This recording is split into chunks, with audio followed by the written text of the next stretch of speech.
Welcome back to another X106 podcast here with Austin Hall. I'm Luke Peterson. Austin, we had a very interesting NBA trade deadline last week. That's an understatement. Cleveland destroyed itself. I know, that's crazy. Well, they didn't really destroy themselves. They got actually a lot better. IT's gone. That was just a waste of space in the locker room. He didn't contribute. They got Channing Frye, Jordan Clarkson, Larry Nance Jr., all great players. They now got Rodney Hood, George Hill. They got rid of Joe Johnson, Shumpert. Wade's back in Miami. That's great for him. That was the only thing that happened until a couple hours later. Greg Monroe is back with the Celtics. Tyreek Evans staying in Memphis. Elfrid Payton going to Phoenix. Poor him. But it was insane the first couple hours when Cleveland made all those moves. It got quiet, and then that was insane.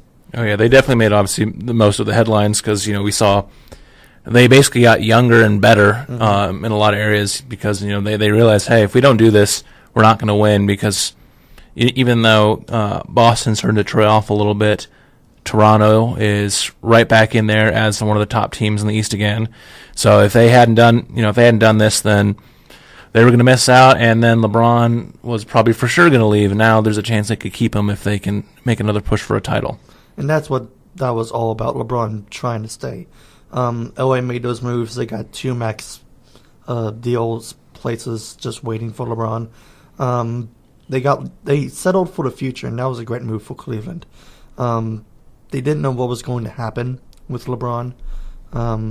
This was a safety net, by all means, just to make sure that, hey, just because LeBron's gone, we can still compete. Yeah.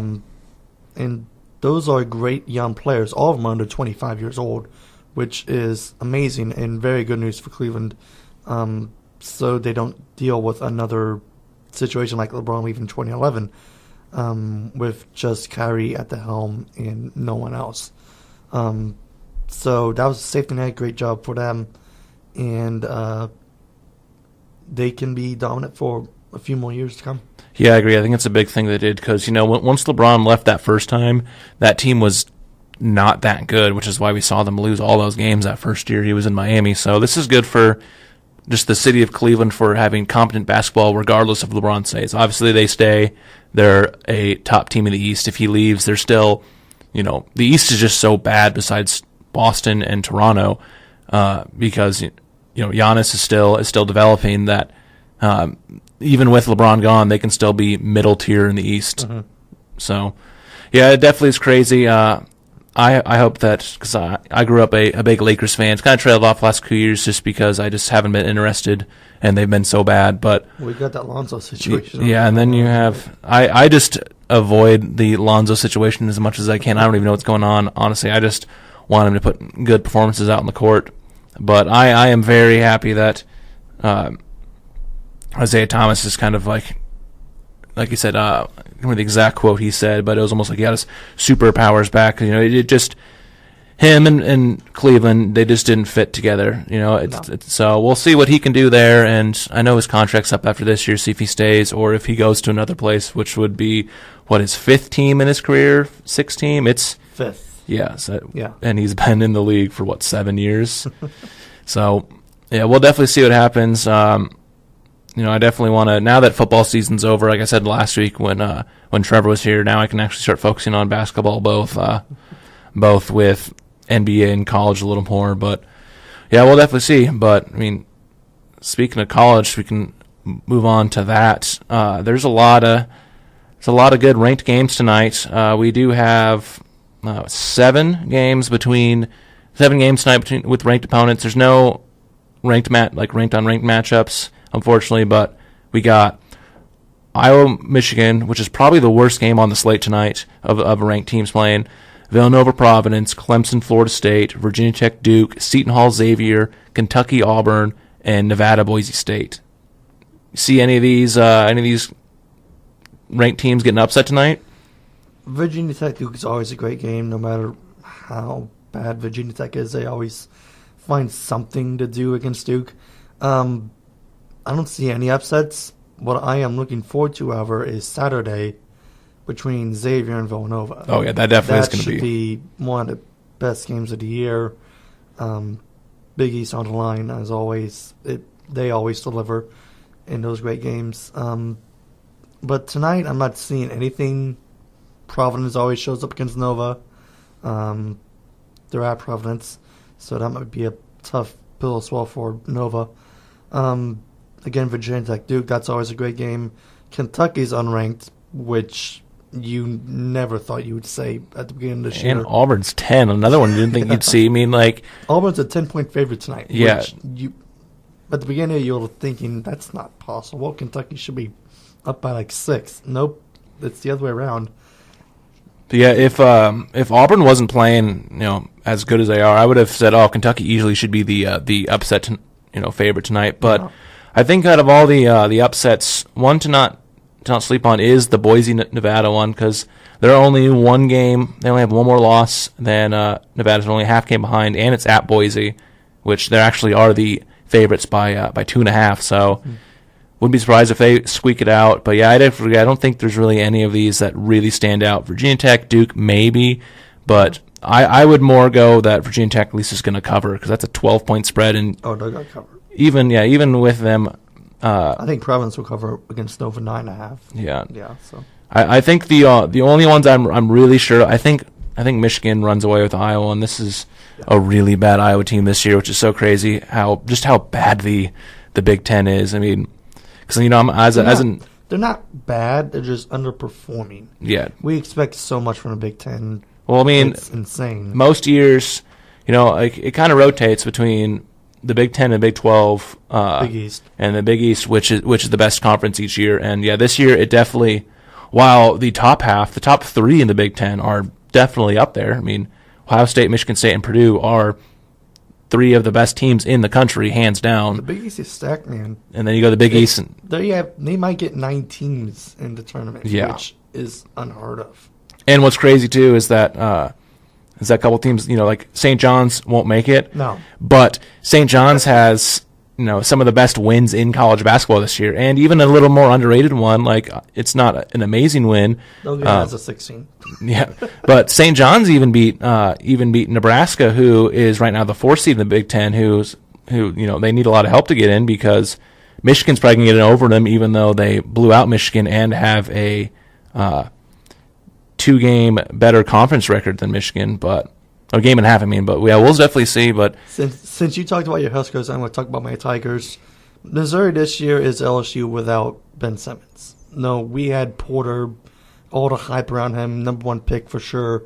2 minutes in, he goes down. Yeah. And we have been amazing. We're 18-8. We just beat a very good A&M team. This is looking great for Mizzou's future. I love Conzelman to death. He was a fantastic hire for the program that last year only won 4 games. And this turnout has been phenomenal. They're tournament bound 100%.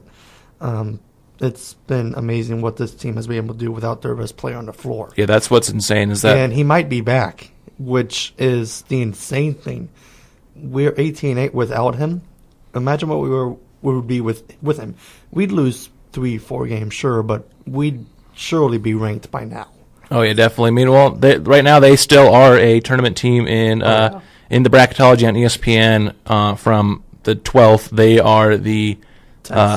They're the 9 seed actually. So they would play. We'd probably be around a 5 or 4 with. Yeah, if he would have kept playing, if he hadn't got hurt, then they definitely would have been. But yeah, right now they have him playing Butler in Charlotte, and the winner of that game would play Virginia, because I doubt Nicholls State or Savannah State will be able to upset Virginia. There's a chance we can get into the Elite 8, which is very, very great news compared to the last couple of years. The last few years, yeah, both definitely. football-wise and basketball-wise. Yeah, they're definitely, the future is definitely bright for them, and now even with Nebraska ball, that was if you would have talked to me going into the year, I would have said if Tim Miles, doesn't compete for the tournament, he's done. And like I still was seeing that early in the year when they lost to St. John's and they got blown out by Michigan State. That was bad. But now with how they've turned it around, they control their own destiny pretty much. They have 3 games left. All 3 are winnable. They have to win them because what they need to do is they need to keep winning, and they need Michigan to keep winning. They need Creighton to keep winning. They need Kansas to keep winning because they blew out Michigan, and then if Kansas and Creighton keep succeeding, they'd be like, hey, we barely lost at home to Kansas, a blue blood in college basketball. Creighton has been a very consistent team the last decade, and they lost to them by 10. So we can see what happens, but yeah, definitely the future is bright for our 2 favorite basketball programs. Hopefully that can... and this year's field's wide open. We have no clue. Yeah, no, I don't. Who's going to win this thing. I don't know. I think right now I'm toast. Right now I think if I'm leaning towards a team, it's Purdue. Yeah. It's like we were talking about this last week when Trevor and I. It's like I like some of these other teams. Right now the 4 1 seeds are Virginia, Villanova, Xavier, and Purdue, and it's like, I would like Virginia. Hopefully this is the year that they can actually show something. But we've seen it. Virginia in the tournament is not, they're not a good team in the tournament usually. No. So we can see what happens. We were talking about this last week too. That I wouldn't be surprised if if this year is the year we see the 16s beat the 1. I wouldn't be surprised if that's because of some of these teams like the Purdues and the Virginias that never get the 1 seeds. They're just a difficult matchup any way you slice it. It's not impossible, but compared to other years, it's very unlikely. Each year, I think this is definitely a bigger year that we could see that happen. Especially now they're the 15, but Florida Gulf Coast is definitely one to watch out for again. There's always a team to look out for. They're one of those low level teams that'll get you. Just like before Butler joined the Big East, Butler was that. Talk about the Mizzou game. Don't. I'm talking about teams that that one you didn't. Nightmares over that one you didn't even know. I had them going all the way in my bracket, so that blew up my bracket day 1 too. But you can always when you're a Mizzou fan, you're about that. You can still remember, hey, we may have lost to this. As a 2 seed, but so did Duke, and that was more embarrassing for Duke because that blew up even more brackets. Who did Duke lose to a couple years ago? That was 15 against the 2. Wasn't it? They've done it a couple times. They did it the same year Mizzou lost. Albany, I think. Yeah, Albany. Yeah, Albany beat them, and Albany then beat them, and then I think I can't remember who it was. State, Weber, something like that. Yeah. Let me go because it's 2012. I mean, yeah, like this field is wide open. Anyone could take it. I've never seen the college basketball season this more crazy in a long time. And saying that from a Mizzou fan's perspective, that kind of gives me hope we can make it far in the tournament.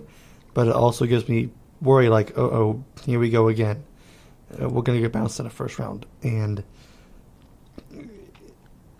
you don't prepare for anything like that to happen for your favorite team. Oh, I know. And once it happens, you're thinking, okay, how did this happen again? You're going piece by piece, matchups, and you're shocked still. And, we're going to see a lot this year in the coming months with this tournament. It's going to be insane. Yeah, we're definitely going to see, I think, one of the crazier March Madnesses if it plays out like this season has. But then watch, one of these where we have the craziest regular season, and then it's like, besides the couple 5-12 upsets, it's like the least upset, the upset-minded tournament ever. It's like all the top seeds win besides an occasional one. So, but I think we should now also move on. There's been some big news in the last couple days in the NFL with everyone's favorite quarterback, Johnny Manziel. Johnny Football. So a couple days ago, Johnny Manziel on Good Morning America announced that he actually was diagnosed with bipolar disorder and depression, which helped lead to his alcoholism, and which he said that was a big reason with his flaming out of the NFL. And so he's been working on getting that better. And then on top of that, earlier today, he announced, too, that he's going to return to football in March with the Spring League, which is a developmental football league that's going to be going to its second year. Mm-hmm. So, do you think this is going to help him get back to the NFL? He's left a mark that I'm not sure he can come back from. It's great he's coming open like this. Bipolar disorder. I have a cousin that's bipolar. It's difficult. You go through these mood swings. You don't know who you are sometimes. And as Manziel said, he drank through his problems. And it's great all that coming out, but he's left a mark that other GMs, other coaches go look and say, okay, we trusted him before coming out of draft, and can we trust him now? He's making steps, which is great. Revealing he's bipolar, saying drinking was the cause of the bipolar disorder just to get away from it. But that stain is still there, and it's going to be difficult for him to come back. He's not eligible for the XFL, unfortunately. He would have been great, but that stain's still there, and I'm not sure that's anything someone can come back from. Yeah, we'll see. A few things I always think of with this is, I think with his bipolar disorder, I think that if a team takes a chance on him, if he's still in the league, I think that he should try to go to the same team that Brandon Marshall's on. If he's still in the league, even if that's a role where he knows he's going to go as a backup, kind of like what Michael Vick did after his prison sentence for the dogfighting. Well, he started in Philly. That Monday night game against Washington, yeah, that was insane. So I think what needs to happen is it'd be good for him to go to a team like a team with Brandon Marshall, because there's a prominent player who also has bipolar disorder, so he can be a good mentor. He can help. Okay, here's some good ways that help me deal with it. Obviously, it'll be different for everyone because mental illnesses affect people differently and stuff like that. But here's what I do. Do that. Go to a place where he can compete for the starting job, but he's not going to walk in as like the best player in the team. He might have to sit. He might go to a place where it's like a Saints where Drew Brees is the starter. But again, who will take him? Yeah, so we'll see. But I think the one that I always said that he would have succeeded if they would have taken him because of how they did it with him was Arizona. Because that's a quarterback team, no matter who's there. Yeah, because when Arians was there, he helped get Tyrann Mathieu, and a big thing they did when they signed Mathieu is they had a lot of these things where if Mathieu messed up, they could cut him, and there'd be very little impact on the Cardinals besides losing the players. So if he messed up, they didn't owe him as much money because he had a smaller contract, a lot less guaranteed. That's what they do with Johnny if he comes back. Yeah, so you sign him to a smaller short-term, less guaranteed, and then have incentives in it. If you stay on the roster, you stay clean, you can stay. If you mess up, you're out of here, and you're not guaranteed money after that. And then if he's really trying to get better from this, like I know that. He's also got that domestic abuse thing, which is iffy. Yeah, but we've seen other players. Yeah. Unfortunately, we've seen other players in the NFL with allegations. I don't care about that. No. Yeah, so we'll see what happens. I'm going to be a little optimistic. I think that if he shows progress, I think a team will take a shot. He's already shown progress by doing that. I think a team will take a shot. I don't think it'll be. I don't think we'll see anything this year until closer to the regular season. Maybe a situation. Kind of like last year where we see a starting quarterback go down. Maybe another team will reach out to him. Well, but we thought it'd be the same with Cap, and it didn't happen. Yeah, but that's a whole different can of worms to open because... let's not get into that. Now here's a little debate then. Do you think Kaepernick or Manziel gets signed first? If Manziel gets signed first, there's something seriously wrong with our world as we speak. Yeah. Just because of the things he's done, and Cap did nothing out of place besides taking a knee. And my question is, other players took a knee when Trump said those comments about NFL players, and they're still there. Why not bring him back if you're keeping the other guys who took a knee?